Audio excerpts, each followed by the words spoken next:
오늘 본문 말씀은 우리에게 마지막 때가 다가오면 우리들이 어떻게 해야 되는가, 마지막 때가 다가오면 어떤 징조가 있는가는 지난 주일에 제가 말씀을 드렸습니다.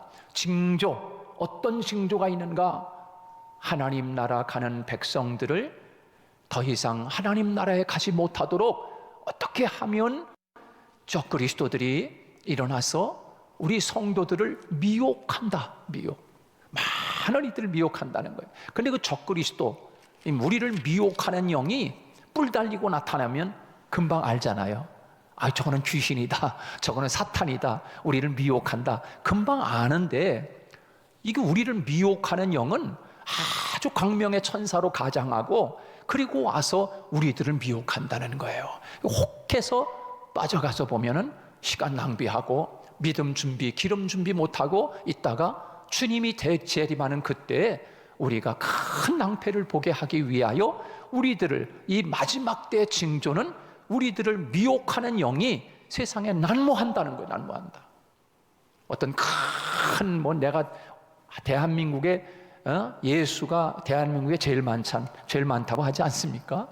또 어떤 때는 내가 진짜 능력받은 종이다 그러면서 그렇게 우리들을 미혹해가지고 신앙생활을 제대로 못하게 만드는 거예요. 어쩌면 지금 더 혼란한 시대일 수도 있어요. 유튜브 시대에 영상을 통해서 예배드리면 되지, 영상을 통해서 신앙생활하면 되지, 이런 시대에 우리들이 미혹받기 쉬운 거예요. 그래서 예배당에 나가는 것도 이제는 죄책감이 안 들고, 물론 예배당에 안 나온다고 해서 하나님 앞에 예배 드리지 않는 것은 아니에요. 그러나 우리가 이것은 당분간이지 않습니까? 하나님 앞에 나가서 예배 드리고 하나님 앞에 우리의 몸과 마음을 산 제물로 드리는 그 예배가 하나님이 얼마나 기뻐받는 예배이겠습니까? 지금은 코로나 때문에 가정에서 영상을 통해서 함께 예배드리고 있지만 이런 것들이 그만 젖어져서 신앙생활에 교회 안 나가고 그냥 내 좋은 대로 여기저기 설교하는 것 영상을 통해서 그저 듣고서 그냥 신앙생활하면 되지, 이렇게 그만 신앙생활에 그렇게 젖어들 수 있다는 거예요. 이게 어쩌면 우리들에게 미혹하는 영일 수 있다는 사실이에요. 그러므로 우리들이 하나님 앞에 정신 차리고 깨어서 이 마지막 때의 징조를 잘 분별할 수 있는 우리들이 되어야 할 것입니다. 그리고 이 마지막 때의 징조는 기근과 전쟁이 있다고 그렇게 이야기했습니다. 기근과 전쟁, 정말 우리들이요 지금 이렇게 살기 좋은 대한민국에 살기 때문에 먹고 사는 문제가 없이 그저 그렇게 살고 있지만 이 아시아 지역만 해도 얼마나 많은 사람들이 기아, 얼마나 많은 기근과 얼마나 많은 굶주림 속에 죽어가는 이들이 얼마나 많습니까? 이 마지막 때에 우리들이 다시 한번 깨어서 우리의 눈을 더 넓혀서 대한민국을 넘어 전 세계를 바라보면서 정말 이 시대가 지금 어떤 시대인가를 우리들이 볼 수 있어야 합니다. 그리고 이 마지막 때의 징조는 큰 박해가 있을 거라고 그렇게 우리에게 성경, 예수님이 가르쳐 주셨습니다. 큰 박해. 우리나라는 큰 박해가 지금 예수 믿는다고 하는 박해가 있다고 하면 안 믿는 가정에서 너 왜 교회 가냐, 남편이 너 왜 교회 가냐, 애 낳아보지, 그런 박해는 있을 수 있어요. 그건 박해라고 할 수도 없어 사실, 그죠? 그러나 여러분, 예수 믿는 것 때문에 목숨이 달아나고, 예수 믿는 것 때문에 아우지 탄광 가고, 예수 믿는 것 때문에 포로 수용제 끌려가고, 우리가 가까운 이 북쪽만 해도 그런 시대에 지금 살아가고 있지 않아요? 지난 주간에는 제게 카톡에 미얀마에서 지금 너무나 다급하게 선교사님이 기도 요청이 왔었어요. 목사님 기도 좀 해주세요. 지금 저희들은 하루 이틀 계속 시체 치우고 있어요. 자기들도 언제 끌려갈지 모르는데 군인들이 다 끌어가다 막 그렇게 지금 어려운 시대에 지금 우리를 살고 있어요. 지금 이 21세기를 살아가는 이때에 지금 자유대한민국에서 살기 때문에 그저 온 세상이 다 이렇게 행복한가 보다, 온 세상이 이렇게 예수 믿는 것 자유로운가 보다 생각하지만 여러분, 전 세계적으로 예수 믿는 것 자유로운 나라가 그렇게 많지가 않습니다.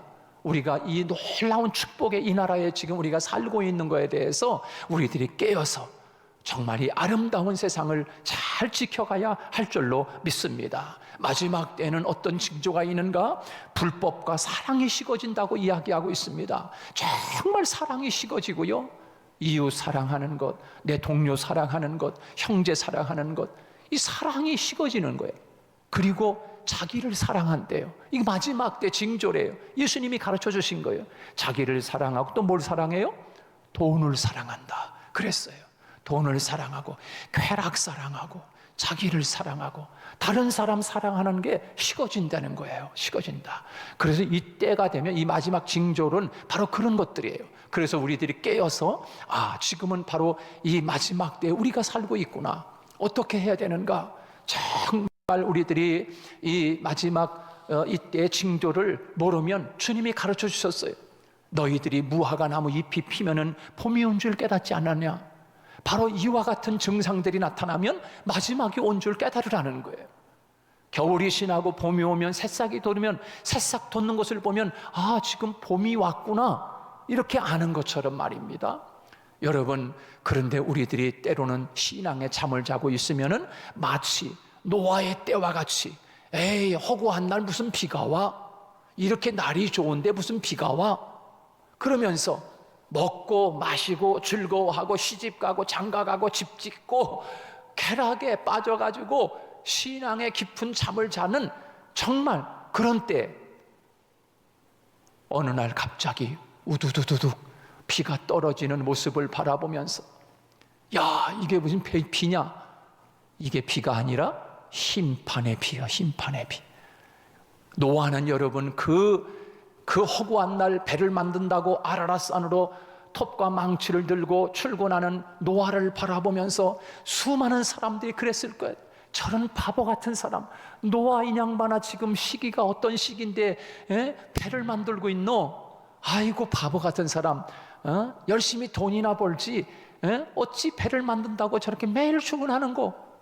아마 그러면서 120년 동안 아라랏산으로 톱망치를 들고 출근하는 그 노아를 바라보면서 얼마나 많은 비난이 있었겠어요. 얼마나 많은 야유를 퍼붓겠어요. 그러나 여러분, 노아는 그들과 같지 않고 구별하여 하나님 앞에 은혜를 입은 사람이라고 하나님이 말씀하고 있습니다. 그는 알았어요. 정말 주님이 이 땅에 물로 심판한다는 것을 노아는 알았어요. 하나님의 말씀이 들려올 때 그 말씀을 그냥 허투루 들은 것이 아니라 노아는 진짜 그 하나님의 말씀을 믿었다는 거예요. 그래서 그는 온전하게 주님의 말씀을 따라서 12년이 아니라 120년이라고 하는 긴 세월 동안에, 아마 저나 여러분들 같으면 혹시 그러지 않았겠어요? 무슨 비가 오나 진짜 내가 이건 못하는 거지? 사람들은 저렇게 먹고 마시고 즐거워하고 쾌락 즐거워하며 시집가고 장가가고 천년 만년 살 것처럼 집도 번듯하게 짓고 저렇게 살려고 애쓰고 노력하는데 난 뭐야? 한 20년 배 만들다가 지칠 수 있어요. 30년 배 만들다가 유혹받을 수 있어요. 그런데 노아는 120년 동안 흔들리지 아니하고 톱과 망치와 연장을 들고 아라랏산으로 가서 하나님의 말씀에 예비하고 있는, 준비하는 노아의 모습을 우리들이 다시 한번 마음에 깊이 새기고, 정말 생각지 않은 때에 인자가 오리라. 여러분, 생각지 않은 때는 어떤 때입니까? 무슨 비가 와? 무슨 주님이 재림해? 이렇게 살기 좋은 세상이 되어가는데 라고 하는 그때 불현듯 하나님이 이 땅에 도적과 같이 오신다고 성경에 주님이 말씀하고 계십니다. 우리는 이 말씀을 마음에 깊이 새기고 근신하여 깨어 신앙인으로 살아가야 될 줄로 믿습니다. 사랑하는 여러분, 이 마지막 때의 성도가 어떻게 해야 되는가? 오늘 우리들이 본문 말씀을 통해서 하나님이 우리에게 잘 가르쳐주고 있어요. 첫째는 이 마지막 때가 다가오면 첫째는 성령으로 충만하게 준비해야 됩니다. 할렐루야. 성령 충만해야 돼. 이게 마지막 때의 성도가 갖추어야 할 내적 강함을 준비해야 되는 거예요. 어떻게? 성령 충만. 물질 충만 갖는 것이 아니라 성령 충만을 우리들이 간직하고 있어야 이 마지막 때 환난을 이길 수 있고, 어려움을 이길 수 있고, 믿음을 지킬 수 있고, 하나님의 주님의 신부로서 아름다운 신부의 그 믿음을 지켜갈 수 있는 것이 바로 성령 충만인 것이에요. 여러분, 주님의 제자들 보십시오. 주님의 제자로서, 수제자로서 주님을 그렇게 따라다니던 베드로를 보십시오. 마지막 환난의 때, 예수님이 붙잡혀가지고 십자가에 못 박히는 그 환난의 때가 찾아오니까 주님의 제자들이 성령으로 충만하지 못하니까, 나는 몰라요, 당신도 갈릴리 사람이지 않습니까? 당신도 예수님과 함께 다닌 사람 아니요? 라고 이야기할 때 베드로가, 나는 몰라, 나도 저 사람 저주한다, 예수님을 부인하고 그리고 저주까지 한다고, 그렇게 하는 이 베드로를 보십시오. 그것이 왜 그런가? 성령으로 충만하지 못하니까 환난이 찾아왔을 때 이기지 못하는 거예요. 그런데 여러분 보세요. 그렇게 연약했던 베드로가 마가의 다락방에 120명이 모여서 너희는 예루살렘을 떠나지 말고 아버지의 분부하여 약속한 것을 받기까지 예루살렘을 떠나지 말라. 그래서 그들이 예수님의 마지막 말씀을 듣고 마가의 다락방에 모여서 120명이 하나님 앞에 막 부르짖어 기도할 때, 그 모인 사람들 가운데 하늘로부터 바람처럼 불처럼 임하는 하나님의 성령이 강하게 임합니다. 그 성령으로 충만하게 받은 주님의 제자들이 예수님이 십자가 지는 환난의 때가 다가왔을 때 다 부인하고 다 도망가고 다 문을 닫고서 두려워 떨고 있었지만, 그러나 성령을 충만하게 내적으로 준비한 초대교회 오순절 다락방에 성령 받은 그들이, 여러분 보십시오. 얼마나 핍박이 다가옵니까? 스데반이 돌에 맞아 죽지요. 야고보 사도가 목이 잘려 죽지요. 사람들이 예루살렘에 살 수 없을 만큼 큰 박해가 임한 거예요. 환난이 다가온 거예요.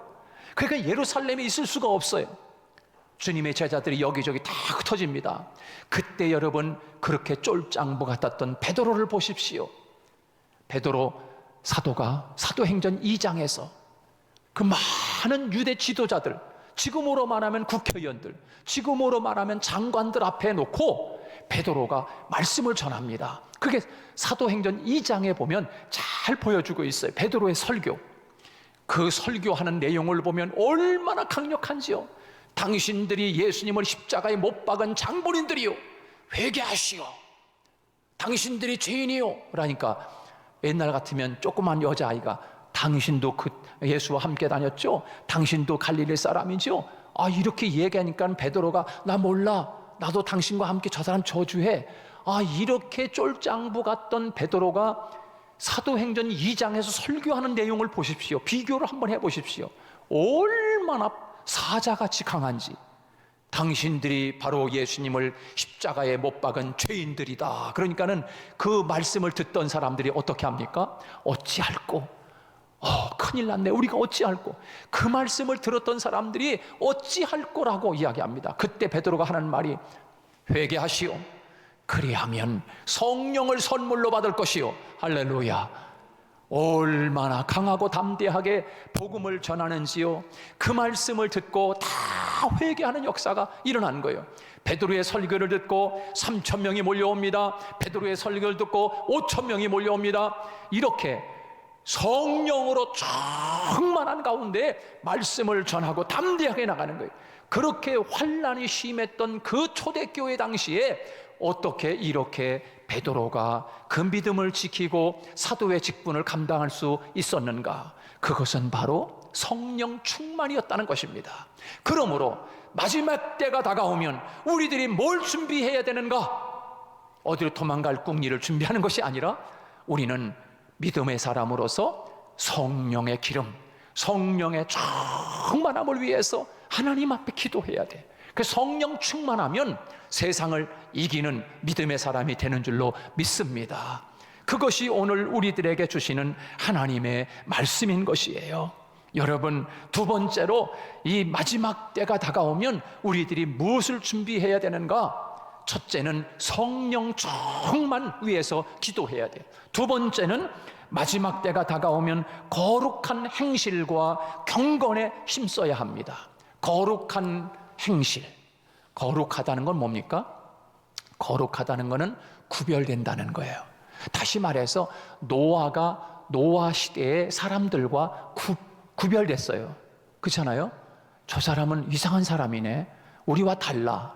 우리는 먹고 살고 잘 먹고 마시고 즐거워하고 시집가고 장가가고 집 짓고 그러는데 저 사람은 어떻게 비 온다고 저렇게 맨날 아라라산으로 가나? 구분이 된 거야.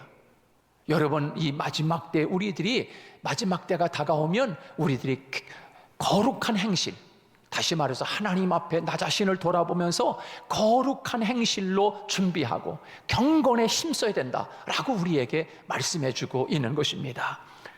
여러분, 그 거룩한 행실이 오늘 본문 말씀 쭉 넘어가서 보면은 베드로후서 3장 10절로 12절에 보면은 이 마지막 때에 뭐라고 이야기하냐면 이렇게 말씀해 주고 있어요.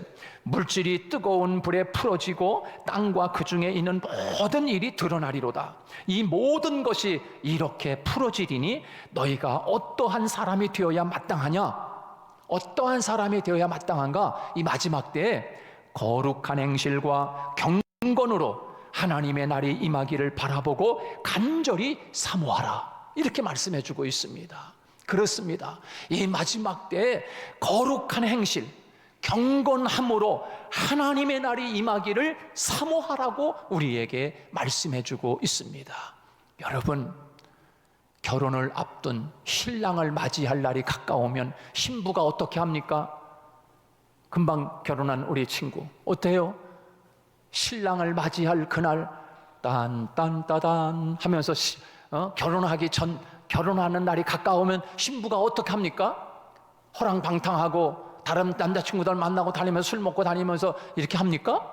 천만의 말씀이에요. 그 멋있는 신랑을 맞이하기 위해서, 결혼식을 준비하기 위해서 신부는 더 단장하는 거예요. 더 아름답게 꾸미는 거예요. 마사지도 받고 화장도 예쁘게 하고 몸가짐도 예쁘게 하고 운동도 하고 준비해서 이 마치 신부가 신랑을 맞이하는 그날을 가까우면 가까울수록 더 예쁘게 단장하는 거 아니에요? 그래서 그날의 최고의 아름다운 신부의 모습으로 나타나는 거예요. 마치 우리들은 주님의 신부들인 거예요. 그날이 가까움을 볼수록 거룩한 행실과 경건에 힘쓰므로 하나님이 이 땅에 임하실 그날을 사모하면서 나아갈 것을 우리에게 말씀해 주고 있는 것입니다.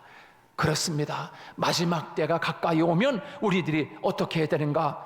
첫째는 성령 충만, 두 번째는 경건한 삶과 거룩한 행실, 세 번째는 뭡니까? 세 번째는 깨어 있으라는 것입니다. 이게 마지막 때가 가까웠을 때 깨어 있으라는 거예요. 깨어 있으라. 여러분, 이 깨어 있으라고 하는 권면은 정말 중요한 권면입니다. 여러분, 왜 깨어 있어야 하는 것입니까? 신부된 우리들이 왜 깨어 있으라고, 마지막 때가 다가오면 왜 깨어 있으라고 말씀하시는가? 그것은 신랑이 더디 오기 때문입니다. 여러분, 신랑이 빨리 올 수도 있지만 더디 올 수도 있습니다. 그래서 깨어 있으라는 거예요. 깨어 있으라. 신랑이 더디 오니까. 여러분, 오늘 본문 말씀에 보면 슬기로운 다섯 처녀와 미련한 다섯 처녀 이야기가 계속 이어져 우리에게 말씀하고 있습니다. 여러분, 신랑이 더디 오니까 미련한 다섯 처녀는 등은 들고 있었지만 기름을 준비하지 못한 거예요. 그러니 10명의 처녀가 잠을 자는 거예요. 아, 신랑이 왜 안 오지? 그래서 지쳐가지고 이제 다 잠을 자, 10명의 친구들이. 그런데 어느 날 갑자기 신랑이 이러다 이렇게 들려오니까 깜짝 놀라가지고 일어나 보니까 진짜 신랑이 오는 거예요. 아, 더디 오는데 더디 와가지고서 잠에 다 빠졌지만 일어나라, 신랑 온다. 그러니까는 다 놀라가지고 일어나니까 등과 기름을 가진 사람은 등불이 잘 켜져가지고서 신랑을 맞을 준비하고 있는데 5명은 등은 가졌지만 기름이 다 떨어져가 신랑이 오는데 맞이러 나가질 못하는 거예요. 그러니까 이 미련한 다섯 처녀가 우리도 기름 가서 사올 테니까 그리고서 신랑이 올 때 기름 사러 준비한다고 이제 그때서야 가니까 신랑이 딱 도착해가지고 와서 5명의 슬기로운 그 처녀들 신부들을 탁 맞이하면서 문이 쫙 닫혀버리는 거예요. 5명의 미련한 처녀들이 기름 준비 늦지막하게 가서 해가지고 와서 보니까 문이 닫혔어요. 열어주세요, 열어주세요. 아무리 두들겨도 이미 끝났어. 버스는 지나갔다. 버스는 지나갔어. 그리고 어떡합니까? 나는 너희들을 알지 못한다. 이렇게 이야기하고 있어요. 여러분, 그 예화가 너무너무 실질적이지 않습니까?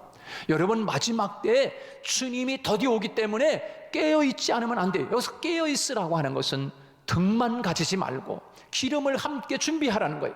거기서 기름이라고 하는 것은 성령의 기름인 거예요. 믿음의 기름인 거예요. 날마다 주님과 경건의 아름다운 삶을 살아가는 아름다운 신앙의 모습인 거예요. 등만 가졌다라고 하는 것은 형식적으로 나 믿음 생활한다, 그래서 그저 그렇게 그냥 믿음 생활한다라고 하는 그릇만 준비한 거예요. 외형적인 거예요. 그러나 기름이라고 하는 것은 내적으로 하나님과의 아름다운 관계를 의미해 주고 있는 거예요. 늘 깨어서 우리들이 하나님 앞에 신부로서 깨어 있어야 하는 이유는 주님이 더디 오기 때문입니다. 그 다음에 우리들이 왜 깨어 있어야 하는 것입니까? 바로 슬기로운 처녀가 되기 위해서인 것입니다. 슬기로운 처녀. 여러분, 마태복음 25장 4절로 6절 말씀에 보면 슬기 있는 자들은 그릇에 기름을 담아 등과 함께 가졌더니 신랑이 더디 오므로 다 졸며 잘세 밤중에 소리가 나되 보라 신랑이로다 맞으러 나오라 하며 그렇게 말씀하고 있습니다. 그렇습니다. 이 슬기로운 처녀가 되기 위하여 우리들이 깨어있지 않으면 우리가 정말 주님을 맞이할 수 있는 그런 신부가 될 수 없다는 거예요. 사랑하는 여러분, 우리가 알 수 있는 것은 물질이나 학벌 때문에 이 미련하고 슬기로운 사람으로 취급받은 것이 결코 아닌 것입니다. 중요한 것은 우리는 등만 가지고 있는 성도는 아닌가, 기름은 우리가 준비해주고 있지 않은 것은 아닌가. 다시 한번 우리 자신을 살피면서 등과 기름을 준비한 슬기로운 그런 신부들처럼 하나님 앞에 이 마지막 때를 준비할 수 있는 그런 성도들이 되어야 할 것입니다. 그렇습니다. 오늘 본문 말씀을 통해서 마지막 때가 다가오면 지혜로운 다섯 처녀가 되어야 할 것을 위하여 깨어 있으라고 우리에게 말씀하고 있는 이 말씀을 우리 성도들이 정말 신앙생활하면서 같이 신앙생활하는데 어떤 사람은 등은 가졌어. 예수 믿는 것 같아. 그런데 기름은 준비하지 않은 성도로 그렇게 살다가 주님이 진짜 마지막 이 때에 오실 때 그 집사님 어디 가셨지? 그 권사님 어디 가셨어? 그 성도님 안 보이네? 문은 닫혔네? 그러고서 그 성도를 찾고 그 집사님을 찾고 그래서 함께 주님을 맞이하는 신랑을 맞이하는 그 자리에 없다고 하면 얼마나 안타깝겠습니까? 안타깝겠습니까? 저는 오늘 이 말씀을 준비하면서 우리 하늘문 교회 성도들 한 사람 한 사람이 마지막 때 주님이 언제 올지 알 수 없지만 불현듯 주님이 이 땅에 재림할 때 누구나 다 주님을 맞이할 수 있는 아름다운 신부로 준비해야 할 것을 주님이 제 마음속에 간곡하게 제 마음속에 그런 마음을 주셨어요. 사랑하는 여러분, 우리 모두가 지혜로운 슬기 있는 다섯 처녀와 같은 성도들이 되기를 주님의 이름으로 축복합니다. 왜 우리들이 깨어 있어야 하는 것입니까? 혼인잔치에 참여하기 위해서인 것입니다. 그렇습니다. 우리들이 지금까지 쭉 신앙생활 하면서 그 혼인잔치에 참여하지 못하는 신앙인이 된다면 이것보다 억울한 일이 없는 거예요. 여러분, 같이 신앙생활하던 사람들 등을 다 준비했는데 그만 그 찰나 마지막 순간에 기름 준비하러 간다고 했을 때 주님이 찾아와가지고서 문이 탁 닫혀버리는 순간 얼마나 안타까워. 저는 우리 성도들이 이런 안타까움에 미련한 처녀들처럼 신앙생활하는 것이 아니라 정말 정신을 차리고 깨어서 하나님의 혼인잔치에 참여할 수 있는 우리 성도들이 되기를 주님의 이름으로 축복합니다. 마음만 먹으면 교회 갈 수 있다고 생각할 수 있습니다. 오늘날 우리들이 살아가고 있는 시대에 마음만 먹으면 언제든지 성경 공부할 수 있다고 생각합니다. 마음만 먹으면 언제든지 교회에서 열심히 봉사할 수 있다고 생각을 합니다. 그러나 삶의 기회가 언제나 그렇게 주어지는 것이 결코 아님을 우리는 깨달아야 합니다. 어느 순간 내 인생의 기회의 문이 아주 닫혀버릴 수가 있습니다. 저는 우리 성도들과 함께 매일매일 보라, 지금이 바로 구원받을 만한 때요, 지금이 바로 은혜의 날인 것을 우리들이 깨닫고 내게 주어진 시간이 매일매일 있는 것이 아니라 마음만 먹으면 언제든지가 아니라 오늘 내가 하지 않으면 나에게는 기회는 없다는 그런 마음을 가지고 신앙생활하는 우리 성도들이 되기를 주님의 이름으로 축복합니다.